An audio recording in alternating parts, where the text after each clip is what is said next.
ಸ್ನೇಹಿತರೆ ನಮಸ್ಕಾರ.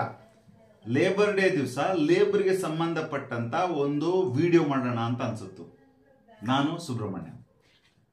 The sexual harassment of woman at workplace prevention, prohibition and redressal act 2013. ಇದನ್ನು simple ಆಗಿ, short ಆಗಿ, ಕ್ಯಾಚಿಯಾಗಿ ಪಾಶ್ ಆಕ್ಟ್ 2013 ಅಂತ ಹೇಳ್ತಾರೆ. ಪ್ರಿವೆನ್ಷನ್ ಆಫ್ ಸೆಕ್ಷುವಲ್ ಹರಾಸ್ಮೆಂಟ್ ಅಂತ ಆಕ್ಟ್ 2013 ಅಂತ ಕರೀತಾರೆ. ಈಗ ವುಮನ್ಗೆ ಸಂಬಂಧಪಟ್ಟಂಗೆ, ಹೆಣ್ಮಕ್ಳಿಗೆ ಸಂಬಂಧಪಟ್ಟಂಗೆ ಸಂವಿಧಾನದ ಆರ್ಟಿಕಲ್ 14 ಇರ್ಬೋದು, ಡೈರೆಕ್ಟಿವ್ ಪ್ರಿನ್ಸಿಪಲ್ಸ್ ಆಫ್ ಸ್ಟೇಟ್ ಪಾಲಿಸಿಯಲ್ಲಿ ಸೆಪರೇಟ್ ಆಗಿ ಮೆನ್ಷನ್ ಆಗಿದೆ. ಈಕ್ವಲ್ ರೈಟ್ಸ್ ಕೊಡಬೇಕು, ಈಕ್ವಲ್ ಅಪರ್ಚುನಿಟಿ ಕೊಡಬೇಕು ಅಂತ ಹೇಳಲ್ಲ. ಆದ್ರೆ ಈಕ್ವಲ್ ರೈಟ್ಸ್, ಈಕ್ವಲ್ ಅಪರ್ಚುನಿಟಿ ಕೊಡೋದ್ರ ಜೊತೆಯಲ್ಲಿ ಸಾಕಷ್ಟು ಬೇರೆ ಬೇರೆ ಇಶ್ಯೂಗಳು ಬರ್ತಾ ಇದೆ. ಅದರಲ್ಲಿ ಇಂಪಾರ್ಟೆಂಟ್ ಆಗಿ ಈ ಲೈಂಗಿಕ ಕಿರುಕುಳ ಅಲ್ಲಿ ಇಲ್ಲಿ ಅಂತಲ್ಲ, ಎಲ್ಲಾ ಕಡೆನೂ ಇರುವಂತ ಒಂದು ಫಿನಾಮಿನನ್ ಅಂತ ಕರಿಬಹುದು. ಈಗ ಈ ಲೈಂಗಿಕ ಕಿರುಕುಳ ಎಲ್ಲೆಲ್ಲಿ ನಡೀತಾ ಇದೆ ಅಂತ ನಾವೇನು ಹೇಳಬೇಕಾಗಿಲ್ಲ. ಇತ್ತೀಚೆಗೆ ಒಂದು ಮಿನಿಸ್ಟರ್ ಮಗನ ಕಡೆಯಿಂದ ನಡೀತಾ ಇರೋದು ಇರ್ಬೋದು. ಅದೇ ರೀತಿ ಲೈಂಗಿಕ ಕಿರುಕುಳದ್ದು ಹರಿಯಾಣದ ರೆಸ್ಲರ್ಸ್ ಡೆಲ್ಲಿಯಲ್ಲಿ ಜಂತರ್ ಮಂತರಲ್ಲಿ ಮಾಡಿರುವಂತ ಒಂದು ಪ್ರೊಟೆಸ್ಟ್ ಇರ್ಬೋದು. ಇವೆಲ್ಲನೂ ರಿಲೇಟೆಡ್ ಟು ಸೆಕ್ಷುವಲ್ ಹರಾಸ್ಮೆಂಟ್. ಅದು ಎಲ್ಲಾ ಕಡೆಯಲ್ಲೂ ಕೂಡ ಸೆಕ್ಷುವಲ್ ಹರಾಸ್ಮೆಂಟ್ ಇವತ್ತು ನಡೀತಾ ಇದೆ. ಹಾಗಾಗಿ ಅವಾಗ ಪೋಕ್ಸೋ ಆಕ್ಟ್ ಇಂದ ಹಿಡಿದು, ಅಂದ್ರೆ ಚಿಕ್ಕ ಮಕ್ಕಳ, ಹೆಣ್ಮಕ್ಳ ಲೈಂಗಿಕ ಕಿರುಕುಳಕ್ಕೋಸ್ಕರ ಇರುವಂತ ಕಾಯ್ದೆಯಿಂದ ಹಿಡಿದು ದೊಡ್ಡವ್ರಿಗೋಸ್ಕರ ಇರೋದು, ಅದೇ ರೀತಿಯಲ್ಲಿ ವರ್ಕ್ ಪ್ಲೇಸ್ ಅಲ್ಲಿ ನಡೆಯುವಂತ ಲೈಂಗಿಕ ಕಿರುಕುಳಕ್ಕೆ ಸಂಬಂಧಪಟ್ಟಂತ ಒಂದು ಇಂಪಾರ್ಟೆಂಟ್ ಕಾಯ್ದೆ ಈ ಪಾಶ್ ಆಕ್ಟ್ 2013 ಅಂತ ಹೇಳ್ಬೋದು. ಇದರ ಅಪ್ಲಿಕಬಿಲಿಟಿ ಎಲ್ಲಿಂದ ಕೇಳಿದೆ, ಅಕ್ರಾಸ್ ಇಂಡಿಯಾದ ಪ್ರತಿ ಭಾಗಕ್ಕೂ ಇದು ಅಪ್ಲಿಕಬಲ್ ಆಗಿದೆ. ಅಲ್ಲಿಲ್ಲ ಇಲ್ಲಿಲ್ಲ ಅಂತೇಳಿ ಎಲ್ಲೂ ಇಲ್ಲ. So applies to the establishment irrespective of, ಅಂದ್ರೆ ಯಾವ ಎಸ್ಟಾಬ್ಲಿಷ್ಮೆಂಟ್ ಇದೆ ಅಪ್ಲಿಕಬಲ್ ಅಂತ ಕೇಳಿದ್ರೆ, ಪ್ರೈವೇಟು, ಪಬ್ಲಿಕ್ಕು, ಚಿಕ್ಕದು, ದೊಡ್ಡದು, ಗೌರ್ಮೆಂಟ್ ಆಫೀಸ್, ಎಲ್ಲಾ ಕಡೆ ಇದು ಅಪ್ಲಿಕಬಿಲಿಟಿ ಇದೆ. ಈಗ ಇದರಲ್ಲಿ ಏನು ಕಂಡೀಷನ್ ಏನಾದ್ರೂ ಇದೆಯಾ, ಇಷ್ಟು ಜನ ಇದ್ರೆ ಅಥವಾ ಈ ರೀತಿ ಜೆಂಡರ್ ಇದ್ರೆ, ಜೆಂಟ್ಸ್ ಇರುವಲ್ಲಿ, ಹೆಂಗಸ್ ಇರುವಲ್ಲಿ, ಈ ತರ ಅಂತ ಇದೆಯಾ ಅಂತ ಕೇಳಿದ್ರೆ, strength of employees does not matter. ಇಲ್ಲಿ ಎಷ್ಟು ಜನ ಹೆಂಗಸರು ಇದ್ದಾರೆ ಅಥವಾ ಎಷ್ಟು ಜನ ಟೋಟಲ್ ಎಂಪ್ಲಾಯೀಸ್ ಇದ್ದಾರೆ ಅನ್ನೋದು ವಿಷಯವೇ ಅಲ್ಲ. ಅದೇ ರೀತಿ ಜೆಂಡರ್ ಆಫ್ ಎಂಪ್ಲಾಯೀಸ್, ಇಲ್ಲಿ ಗಂಡಸರು ಮಾತ್ರ ಇರುವಂತ ಎಸ್ಟಾಬ್ಲಿಷ್ಮೆಂಟ್ ಇದೆ, ಅಪ್ಲಿಕಬಲ್ ಇದೆಯಾ?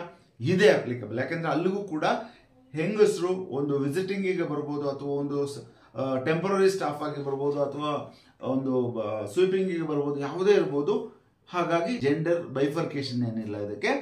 ಆಮೇಲೆ ಇಂಡಸ್ಟ್ರಿ, ಇಂಥ ಇಂಡಸ್ಟ್ರಿಗೆ ಮಾತ್ರ ಅಂತ ಕೇಳಿದ್ರೆ, ಆ ಥರ ಯಾವುದೇ ಇಂಡಸ್ಟ್ರಿ ಸ್ಪೆಸಿಫಿಕ್ ಅಂತೆಲ್ಲ ಎಲ್ಲರಿಗೂ ಅಪ್ಲಿಕಬಲ್ ಇದೆ. ಪ್ಲೇಸ್ ಆಫ್ ಆಪರೇಷನ್ ಎಲ್ಲಿ ಬೇಕಾದ್ರೂ ಆಪರೇಟ್ ಮಾಡ್ತಾ ಇರ್ರಿ, ಅಲ್ಲಿ ಈ ಆಕ್ಟ್ ಅಪ್ಲಿಕಬಲ್ ಇರುತ್ತೆ. ಅದೇ ರೀತಿ ಲೀಗಲ್ ಸ್ಟೇಟಸ್, ಅದರ ಎಸ್ಟಾಬ್ಲಿಷ್ಮೆಂಟ್ ಲೀಗಲ್ ಸ್ಟೇಟಸ್ ಏನಿದೆ, ಪ್ರೈವೇಟ್ ಲಿಮಿಟೆಡ್, ಪ್ರೊಪ್ರೈಟರ್ಶಿಪ್, ಪಾರ್ಟ್ನರ್ಶಿಪ್ ಅಥವಾ ಇನ್ಯಾವುದೇ ಎಸ್ಟಾಬ್ಲಿಷ್ಮೆಂಟ್ ಇರ್ಬೋದು, ಅದಕ್ಕೆ ಅಪ್ಲಿಕಬಿಲಿಟಿ ಇದೆ ಅನ್ನೋದು ತುಂಬಾ ಇಂಪಾರ್ಟೆಂಟ್. ಈಗ ಈ ಸೆಕ್ಷುವಲ್ ಪಾಶ್ ಆಕ್ಟ್ 2013ಗೆ ಇಂಪಾರ್ಟೆಂಟ್ ಆಗಿ ಒಂದು ಬ್ಯಾಕ್ ಗ್ರೌಂಡ್ ಇದೆ. ಇದು ಹೇಗೆ ಶುರುವಾಯಿತು, ಯಾವ ತರ ಇದರ ಹಿನ್ನೆಲೆ ಏನು ಅಂತ ನೋಡಿದ್ರೆ, ವಿಶಾಖ ಗೈಡ್ಲೈನ್ಸ್ ಅಥವಾ ವಿಶಾಖ ಗೈಡ್ಲೈನ್ಸ್ ಅಂತ ಕರಿತೀವಿ. ವಿಶಾಖ ಗೈಡ್ಲೈನ್ಸೇ ಈ ಆಕ್ಟ್ಗೆ ಒಂದು ಸ್ಫೂರ್ತಿ ಅಥವಾ ಒಂದು ಅಡಿಪಾಯ ಅಂತ ಹೇಳ್ಬೋದು. ರಾಜಸ್ಥಾನದ ಒಂದು ಪರ್ಟಿಕ್ಯುಲರ್ ಹಳ್ಳಿಯಲ್ಲಿ ಚಿಕ್ಕ ಮಕ್ಕಳಿಗೆ ಮದುವೆ ಮಾಡ್ತಾರೆ. ಅಂದ್ರೆ ಪ್ರಾಯಪೂರ್ತಿ ಆಗದಿರುವ ಚಿಕ್ಕ ಮಕ್ಕಳಿಗೆ ಮದುವೆ ಮಾಡ್ತಾ ಇರ್ತಾರೆ. ಆ ಮದುವೆ ಮಾಡ್ತಾ ಇರೋದನ್ನ ಖಂಡಿಸೋದಕ್ಕೆ ಒಂದು ಹೆಂಗಸು, ಬನ್ವಾರಿ ದೇವಿ ಅಥವಾ ಭಾವರಿ ದೇವಿ ಅಂತ ಕರೀತಾರೆ ಅವ್ರನ್ನ, ಆ ಬನ್ವಾರಿ ದೇವಿಯವರು ಅದನ್ನ ಆಬ್ಜೆಕ್ಟ್ ಮಾಡ್ತಾರೆ. ಆಬ್ಜೆಕ್ಟ್ ಮಾಡಿದಾಗ ಅವರ ಮೇಲೆ ಲೈಂಗಿಕವಾಗಿ ಸಾಮೂಹಿಕ ಅತ್ಯಾಚಾರ ನಡೆಯುತ್ತೆ ಆ ಹೆಂಗಸಿನ ಮೇಲೆ. ಈಗ ಆ ಹೆಂಗಸ್ನ ಪರವಾಗಿ ವಿಶಾಖ ಅನ್ನೋತಕ್ಕಂಥ ಒಂದು ಸೋಷಿಯಲ್ ಆರ್ಗನೈಸೇಷನ್ ಫೈಟ್ ಮಾಡಿ ಸುಪ್ರೀಂ ಕೋರ್ಟ್ ವರೆಗೂ ಹೋಗಿ, ಸುಪ್ರೀಂ ಕೋರ್ಟ್ ಸೆಕ್ಷುವಲ್ ಹರಾಸ್ಮೆಂಟ್ಗೆ ತಕ್ಕಂಗೆ ಒಂದು ಗೈಡ್ಲೈನ್ಸ್ ಅನ್ನ, ನಿರ್ದೇಶನಗಳನ್ನ ಕೊಡ್ತಾ ಇದೆ. ಇದು ವಿಶಾಖ ಗೈಡ್ಲೈನ್ಸ್ ಅಂತ ಕರೀತಾರೆ. ಈ ವಿಶಾಖ ಗೈಡ್ಲೈನ್ಸ್ ಅಲ್ಲಿ ಕೋಡಿಫೈಡ್ ಆಗಿರೋದಿಲ್ಲ. ವಿಶಾಖ ಗೈಡ್ಲೈನ್ಸ್ ಅಂದ್ರೆ ಅದಕ್ಕೆ ಅದೊಂದು ಸುಪ್ರೀಂ ಕೋರ್ಟ್ ಗೈಡ್ಲೈನ್ಸ್ ಆಗಿರುತ್ತೆ. ಅದಕ್ಕೊಂದು ಕೋಡಿಫೈಡ್ ಮಾಡುವ ನಿಟ್ಟಿನಲ್ಲಿ 2013ರಲ್ಲಿ ಪಾಶ್ ಆಕ್ಟ್ 2013 ಅಂತೇಳಿ ಬಂತು. ಈ ಪಾಶ್ ಆಕ್ಟ್ ಅಲ್ಲಿ ಇಂಪಾರ್ಟೆಂಟ್ ಆಗಿ ಕೆಲವು ಡೆಫಿನಿಷನ್ಗಳಿದೆ. ಈ ಡೆಫಿನಿಷನ್ಗಳು ಏನಪ್ಪ ಅಂತಂದ್ರೆ, ಇದು first of all sexual harassment ಅಂದ್ರೆ ಏನು, ಎರಡನೇದು ಅಗ್ರೀವ್ಡ್ ವುಮೆನ್, ಇದರಲ್ಲಿ ಬಾಧಿತ ಮಹಿಳೆ ಯಾರು, ಹಾಗೇನೆ ವರ್ಕ್ ಪ್ಲೇಸ್ ಅಂದ್ರೆ ಏನು ಅಂತ. ಈ ಮೂರು ವಿಷಯ ನಾವು ತಿಳ್ಕೊಂಡ್ರೆ ಈ ಆಕ್ಟ್ ನ ಉದ್ದ ಅಗಲ ಆಳ ನಮ್ಗೆ ಅರ್ಥ ಆಗುತ್ತೆ. ಸೊ ಸೆಕ್ಷುವಲ್ ಹ್ಯಾರಾಸ್ಮೆಂಟ್ ಅಲ್ಲಿ ಡೆಫಿನಿಷನ್ ಹೋದಂತೆ ಸೆಕ್ಷುವಲ್ ಹ್ಯಾರಾಸ್ಮೆಂಟ್ ಅಂದ್ರೆ ಏನಂತ ಕೇಳಿದ್ರೆ, unwelcome act like physical contact, ಮೈ ಮುಟ್ಟೋದೆ, ಸ್ಟ್ರೈಟ್ ಆಗಿ ಮೈ ಮುಟ್ಟುವಂತ ಒಂದು ವಿಚಾರವೇ ಸೆಕ್ಷುವಲ್ ಹ್ಯಾರಾಸ್ಮೆಂಟ್ ಅಲ್ಲಿ ನಂಬರ್ 1. ಎರಡನೇದು ರಿಕ್ವೆಸ್ಟ್ ಫಾರ್ ಫೇವರ್ಸ್, ನೋಡು ನಿನಗೆ ಕೆಲಸ ಕೊಡಿಸ್ತೀನಿ ಅಥವಾ ನಿನಗೆ ಪ್ರಮೋಷನ್ ಕೊಡಿಸ್ತೀನಿ, ನನ್ನ ಜೊತೆ ಬಾ, ಅಥವಾ ಸಾಯಂಕಾಲ ಮೀಟ್ ಮಾಡು, ಈ ರೀತಿಯ ಒಂದು ಏನು ಆಕ್ಟ್ ಇದೆ, ಅದು ಕೂಡ ಸೆಕ್ಷುವಲ್ ಹ್ಯಾರಾಸ್ಮೆಂಟ್ ಅಂತ ಕರೀತಾರೆ. ಆಮೇಲೆ ಶೋಯಿಂಗ್ ಪೋರ್ನೋಗ್ರಫಿ, ಬೆತ್ತಲೆ ಚಿತ್ರಗಳನ್ನ ತೋರಿಸೋದಿರ್ಬೋದು ಅಥವಾ ಇನ್ಯಾವುದೇ ಅಸಹ್ಯ ಚಿತ್ರಗಳನ್ನ ತೋರಿಸೋದು, ಇದು ಕೂಡ ಸೆಕ್ಷುವಲ್ ಹ್ಯಾರಾಸ್ಮೆಂಟ್ ಅಂತ ಕರೀತಾರೆ. Verbal or non verbal conduct ಅಂದ್ರೆ ಬಾಯಲ್ಲಿ ಹೇಳುವಂತ ಕೆಲವು ಕೆಟ್ಟ ಪದಗಳನ್ನ ಅಥವಾ ಇವಳ ಒಂದು ರೆಸ್ಪಾನ್ಸ್ ಯಾವ ರೀತಿ ಇರುತ್ತೆ ಅಂತ ಚೆಕ್ ಮಾಡೋದಕ್ಕೋಸ್ಕರ ಬೇಕು ಅಂತಾನೆ ಕೇಳುವಂಥದ್ದು, ಅಥವಾ ನಾನ್ ವರ್ಬಲ್ ಕೆಲವು ಸನ್ನೆಗಳನ್ನ ಮಾಡೋದು, ಇವೆಲ್ಲವೂ ಸೆಕ್ಷುವಲ್ ಹ್ಯಾರಾಸ್ಮೆಂಟ್ ಅಂತ ಕರೆಯಲಾಗುತ್ತಾ ಇದೆ ಇವತ್ತು. ಆಮೇಲೆ ಅಗ್ರೀವ್ಡ್ ವುಮನ್ ಅಂದ್ರೆ ಯಾರು? ಅಗ್ರೀವ್ಡ್ ವುಮನ್ ಅಂದ್ರೆ a woman of any age, ಎಷ್ಟು ಯಂಗ್ ವರ್ಕಿಂಗ್ ವುಮನ್ ಇಂದ ಹಿಡಿದು ಎಷ್ಟು ಎಲ್ಡರ್ಲಿ ವುಮನ್ ಆಗಿರ್ಬೋದು, ಅವ್ರ ವರ್ಕ್ ಪ್ಲೇಸ್ ಅಲ್ಲಿ ಬರ್ತಾ ಇದ್ದಾರೆ ಅಂತಂದ್ರೆ yes it is she is aggrieved woman. ಆಮೇಲೆ ವರ್ಕ್ ಪ್ಲೇಸ್ ಅಂದ್ರೆ ಏನು? Includes office premises, transportation provided by employees, ಕೆಲವು ಟ್ರಾನ್ಸ್ಪೋರ್ಟ್ ಮಾಡ್ತಾ ಇದ್ದಾಗಲೇ ಡ್ರೈವರ್ಗಳು ಬೇರೆ ಬೇರೆ ರೀತಿಯಲ್ಲಿ ಹರಾಸ್ಮೆಂಟ್ ಮಾಡೋದು ಇವೆಲ್ಲ ಇರುತ್ತೆ. ಹಾಗಾಗಿ transportation provided by employer, remote locations ಕೂಡ ವರ್ಕ್ ಪ್ಲೇಸ್ ಅಲ್ಲಿ ಬರ್ತಾ ಇದೆ. ಹಾಗಾಗಿ ಇದು ತುಂಬಾ ಕಾಂಪ್ರಹೆನ್ಸಿವ್ ಆಗಿರುವಂತ ಒಂದು ಆಕ್ಟ್ ಆಗಿರೋದ್ರಿಂದ ಸಾಕಷ್ಟು ಏರಿಯಾಗಳನ್ನ ಕವರ್ ಮಾಡಿದೆ.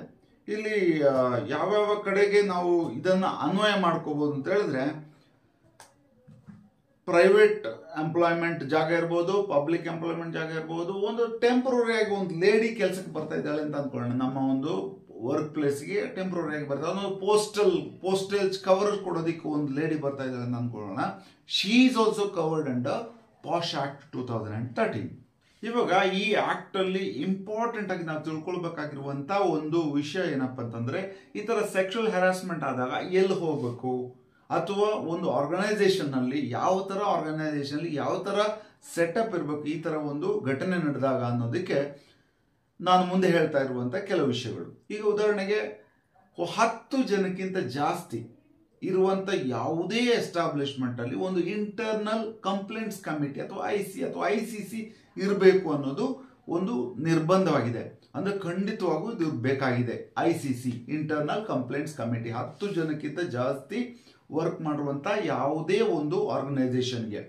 ಇಲ್ಲಿ ICC ಯಲ್ಲಿ ಇಲ್ದೇ ಇರುವಂತ ಕೆಲವು ಅಸಂಘಟಿತ ಕಾರ್ಮಿಕರಿಗೆ ಇಲ್ಲೆಲ್ಲ ಏನಾಗುತ್ತೆ ಅಂತಂದ್ರೆ, ಇವರಿಗೆ ಒಂದು ಆರ್ಗನೈಸೇಷನ್ ಸೆಟಪ್ ಇರುವುದಿಲ್ಲ, ಒಂದು ಆರ್ಗನೈಸ್ ಸೆಕ್ಟರ್ ಇರುವುದಿಲ್ಲ. ಹಾಗಾಗಿ ಅಸಂಘಟಿತ ಕಾರ್ಮಿಕರು ಲೋಕಲ್ ಕಮಿಟಿಗೆ ಹೋಗ್ಬೇಕಾಗುತ್ತೆ. ಲೋಕಲ್ ಕಮಿಟಿ ಬಂದು ಒಂದು ಡಿಸ್ಟ್ರಿಕ್ಟ್ ಲೆವೆಲ್ ಅಲ್ಲಿ ಇರುತ್ತೆ, ಅದರ ಕೆಳಗಡೆ ನೋಡಲ್ ಆಫೀಸರ್ಗಳು ಕೂಡ ಇರ್ತಾರೆ. ಆಮೇಲೆ ಎಲ್ಲಿ IC ಇಲ್ವೋ ಅಲ್ಲೆಲ್ಲ LC will be the authority to approach. ಎಲ್ಲೆಲ್ಲಿ ಇಂಟರ್ನಲ್ ಕಂಪ್ಲೇಂಟ್ ಕಮಿಟಿಗಳು ಬರಲ್ವೋ ಅಲ್ಲೆಲ್ಲ ಕಡೆ ಲೋಕಲ್ ಕಮಿಟಿ ಬರುತ್ತೆ, ಡಿಸ್ಟ್ರಿಕ್ಟ್ ಕಲೆಕ್ಟರ್ ಅಂಡರ್ ಅಲ್ಲಿ ಬರುತ್ತೆ.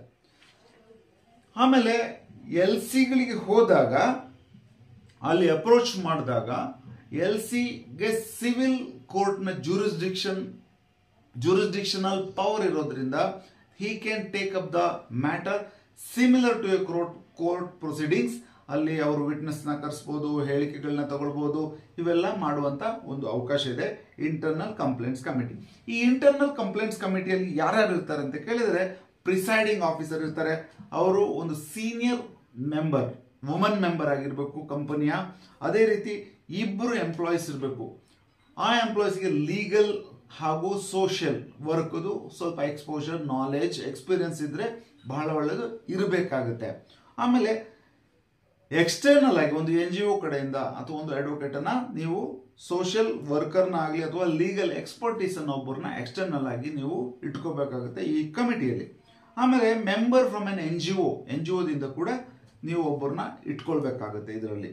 ಆಮೇಲೆ ಫೆಮಿಲರೈಸೇಷನ್ ಟು ಸೆಕ್ಷುವಲ್ ಅಫೆನ್ಸಸ್ ಬಗ್ಗೆ ಫೆಮಿಲರೈಸೇಷನ್ ಇರುವಂತ ಒಂದು NGOದ ಮೆಂಬರ್ನ ಈ ಕಮಿಟಿಯಲ್ಲಿ ನೀವು ಇಟ್ಕೋಬೇಕಾಗುತ್ತೆ. ಈಗ ಪ್ರಿಸೈಡಿಂಗ್ ಆಫೀಸರ್ ಯಾರು ಅಂತ ನಾನು ಹೇಳ್ತೇವೆ, ಒಬ್ಬರು ಸೀನಿಯರ್ ಮೆಂಬರ್ ಆಗಿರಬೇಕು, ವುಮನ್ ಮೆಂಬರ್ ಆಗಿರಬೇಕು ಅಂತೇಳಿ. ಆಮೇಲೆ ಇಬ್ಬರು ವುಮನ್ ಎಂಪ್ಲಾಯೀಸ್ ಮೆಂಬರ್ ಇರಬೇಕು. ಅದೇ ರೀತಿ ಎಕ್ಸ್ಟರ್ನಲ್ ಮೆಂಬರ್ ಒಬ್ಬರನ್ನ ಇಟ್ಕೋಬೇಕಾಗತ್ತೆ. ಇಂಟರ್ನಲ್ ಕಮಿಟಿದು ಏನು ಕಂಪ್ಲೇಂಟ್ ಕಮಿಟಿದು ಜವಾಬ್ದಾರಿ ಏನು ಇರುತ್ತೆ ಅಂತಂದ್ರೆ, ಪ್ರತಿ ಕ್ವಾರ್ಟರ್ಗೆ ಒಂದ್ಸಲ, ಒಂದು 3 ತಿಂಗಳಿಗೊಂದ್ಸಲ ಮೀಟ್ ಮಾಡಿ ಏನಾದರೂ ಸೆಕ್ಷುವಲ್ ಹರಾಸ್ಮೆಂಟ್ದು ಮ್ಯಾಟರ್ಗಳು ಇದಾವ ಅಂತ ನೋಡಿಕೊಂಡು ಎಂಕ್ವೈರಿ ಮಾಡಿ ಇದನ್ನ ಒಂದು ಪರಿಹಾರ ಕಂಡುಹುಡುಕುವಂತ ಒಂದು ಜವಾಬ್ದಾರಿ ಇದೆ ಇಂಟರ್ನಲ್ ಕಂಪ್ಲೇಂಟ್ಸ್ ಕಮಿಟಿಗೆ. ಇಲ್ಲಿ ಯಾವುದೇ ಒಂದು ಇನ್ಸಿಡೆಂಟ್ ನಡೆದಾಗ, ಸೆಕ್ಷುವಲ್ ಹರಾಸ್ಮೆಂಟ್ ಇನ್ಸಿಡೆಂಟ್ ನಡೆದಾಗ ಅದ್ರ ಬಗ್ಗೆ 3 ತಿಂಗಳೊಳಗಾಗಿ ಎಂಕ್ವೈರಿ ನಡೆಸಬೇಕು. ಅದೇ ರೀತಿ ರಿಪೋರ್ಟ್ ಕೊಡಬೇಕು 3 ತಿಂಗಳೊಳಗಾಗಿ. ಈ ರೀತಿ ಯಾರಿಗಾದ್ರೂ ಅಗ್ರೀವ್ಡ್ ಆಗಿದ್ರೆ ಆ ರಿಪೋರ್ಟ್ ಅಲ್ಲಿ ಅಥವಾ ಅವರು ಮಾಡಿರುವಂತ ತೀರ್ಮಾನದಲ್ಲಿ ಯಾರಿಗೆ ಸಹಮತ ಇಲ್ವೋ, ಯಾರಿಗೆ ಅದರಲ್ಲಿ ಸ್ಯಾಟಿಸ್ಫ್ಯಾಕ್ಷನ್ ಇಲ್ಲ, ಅವರು 90 ಡೇಸ್ ಒಳಗಡೆ ಅಪೀಲ್ಗೂ ಕೂಡ ಹೋಗ್ಬೋದು ಐ ಸಿ ಮೆಂಬರ್ದು ಒಂದು ವರ್ಡಿಕ್ಟ್ ಮೇಲೆ. ಆಮೇಲೆ ಏನಾಗುತ್ತೆ ಇಲ್ಲಿ, ಈ ಇಂಟರ್ನಲ್ ಕಮಿಟಿ ಮಾಡೋದ್ರದ ಉದ್ದೇಶವೇ ಮೇನ್ ಆಗಿ ಏನಂತಂದ್ರೆ, ಈಗ ಪೊಲೀಸ್ ಕಂಪ್ಲೇಂಟ್ ಅಂತ ಅನ್ಕೊಳ್ಳೋಣ, ಯಾರಿಗಾದ್ರೂ ಒಂದು ಸೆಕ್ಷುವಲ್ ಹರಾಸ್ಮೆಂಟ್ ಆದಾಗ ಅವರು ಪೊಲೀಸ್ ಕಂಪ್ಲೇಂಟ್ಗೆ ಹೋದಾಗ ಅವ್ರ ಮೈಂಡ್ ಒಂಥರ ಇರುತ್ತೆ. ಹೇಗೆ ಪೊಲೀಸ್ ಹತ್ರ ಹೋದ್ರೆ ಏನು ಹೇಳ್ತಾರೋ ಗೊತ್ತಿಲ್ಲ, ಅವ್ರು ಯಾವ ರೀತಿ ಬಿಹೇವ್ ಮಾಡ್ತಾರೋ ಗೊತ್ತ, ಒಂದು ಭಯದ ವಾತಾವರಣ ಇರುತ್ತೆ. ಇಂಟರ್ನಲ್ ಕಮಿಟಿ ಮಾಡಿದಾಗ ಏನಾಗುತ್ತೆ ಅಂತಂದ್ರೆ, ಕಂಪನಿಯಲ್ಲಿ ಇರೋರಿಗೆ ಗೊತ್ತಿರ್ತವೆ, ಇವನಿಂತವನು, ಇವಳಿಂತವಳು, ಇವ್ರು ಈ ತರ, ಇವರ ಹೀಗೆ ಮಾಡೋದು, ಈ ತರ ಕ್ಲೋಸ್ ಒಂದು ಫಸ್ಟ್ ಹ್ಯಾಂಡ್ ಇನ್ಫಾರ್ಮೇಶನ್ ಅಥವಾ ಪ್ರೈಮಾ ಫೇಸಿಯಾಗಿ ಏನು ಅನ್ನೋದನ್ನ ಅಸೆಸ್ ಮಾಡೋದಕ್ಕೆ ಹೆಲ್ಪ್ ಆಗುತ್ತೆ. ಪಾಶ್ ಆಕ್ಟ್ 2013 ಖಂಡಿತವಾಗೂ ಒಂದು ಬ್ಲೆಸ್ಸಿಂಗ್ ಅಂತಾನೆ ಹೇಳ್ಬೇಕಷ್ಟೇ. ಲೇಡೀಸ್ಗೆ, ಎಸ್ಪೆಷಲಿ ವರ್ಕಿಂಗ್ ವುಮನ್ಗೆ ಬ್ಲೆಸ್ಸಿಂಗ್ಸ್ ಅಂತಾನೆ ಹೇಳಬೇಕು. ಆದ್ರೆ ಇಲ್ಲಿ ಇದನ್ನ ಮಿಸ್ಯೂಸ್ ಮಾಡ್ಕೊಳ್ಳುವಂತ ಚಾನ್ಸಸ್ ಜಾಸ್ತಿ ಇದೆ. ಈಗ ಯಾರ್ಯಾರು ಇಂಟರ್ನಲ್ ಕಮಿಟಿಯನ್ನು ಮಾಡ್ಕೊಂಡಿಲ್ವೋ, ನಿಮ್ಗೆ ಆಶ್ಚರ್ಯ ಆಗ್ಬೋದು, 30ಕ್ಕಿಂತ ಹೆಚ್ಚು ಸ್ಪೋರ್ಟ್ಸ್ ಫೆಡರೇಷನ್ಗಳಲ್ಲಿ ಬರೀ 16 ಸ್ಪೋರ್ಟ್ಸ್ ಫೆಡರೇಷನ್ಗಳಲ್ಲಿ ಮಾತ್ರ ಇಂಟರ್ನಲ್ ಕಮಿಟಿ ಸೆಟಪ್ ಆಗಿತ್ತು ಅಂತೇಳಿ ಇತ್ತೀಚೆಗೆ ರೆಸ್ಲರ್ದು ಒಂದು ಇಶ್ಯೂ ಬಂದಾಗ ಮಾಡಿರುವಂತ ಒಂದು ಇನ್ವೆಸ್ಟಿಗೇಷನ್ ಅಲ್ಲಿ ಗೊತ್ತಾಗಿರೋದು. ಅಂದ್ರೆ ಅದನ್ನ ಈ ತರ ಒಂದು ಇಂಟರ್ನಲ್ ಕಂಪ್ಲೇಂಟ್ ಕಮಿಟಿ ಇರಬೇಕಾಗಿದ್ದು ಎಷ್ಟು ಮುಖ್ಯವಾಗಿದೆ ಅಂತ ನಾವು ಅರ್ಥ ಮಾಡ್ಕೋಬಹುದು.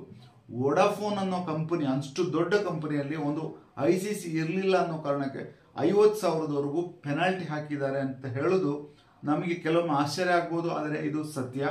ಹಾಗಾಗಿ ಪ್ರತಿ ಎಸ್ಟಾಬ್ಲಿಷ್ಮೆಂಟ್ ಅಲ್ಲೂ ಕೂಡ ಪಾಶ್ ಆಕ್ಟ್ ಅನ್ನ ಇಫೆಕ್ಟಿವ್ ಆಗಿ ಇಂಪ್ಲಿಮೆಂಟ್ ಮಾಡೋದು ತುಂಬಾ ಇಂಪಾರ್ಟೆಂಟ್. ಅದ್ರ ಬಗ್ಗೆ ಅವೇರ್ನೆಸ್ ಕೊಡೋದು ತುಂಬಾ ಇಂಪಾರ್ಟೆಂಟ್.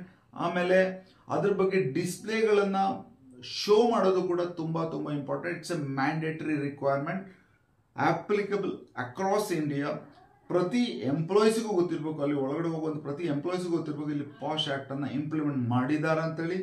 ಅದೇ ರೀತಿ ಎಂಪ್ಲಾಯರ್ಗೂ ಗೊತ್ತಿರಬೇಕು, ನಾವು ಇದ್ರ ಬಗ್ಗೆ ಎಂಪ್ಲಾಯೀಸ್ಗೆಲ್ಲ ಅವೇರ್ನೆಸ್ ಕೊಟ್ಟಿದೀವ ಅಂತ ಕೂಡ ಗೊತ್ತಿರಬೇಕಾಗತ್ತೆ.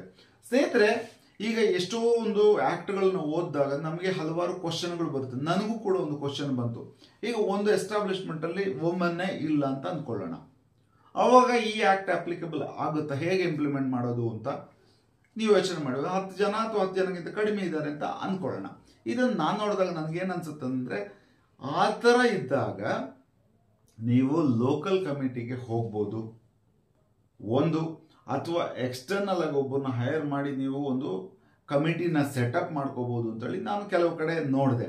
ಈ ತರ ಏನಾದರೂ ನಿಮಗೆ ಕ್ವಶನ್ಗಳು ಬಂದ್ರೆ ನಾವು ಜೊತೆಯಲ್ಲಿ ಅದಕ್ಕೆ ಆನ್ಸರ್ ಹುಡುಕೋಣ. ನೀವು ಕಮೆಂಟ್ ಮುಖಾಂತರ ಇದರಲ್ಲಿ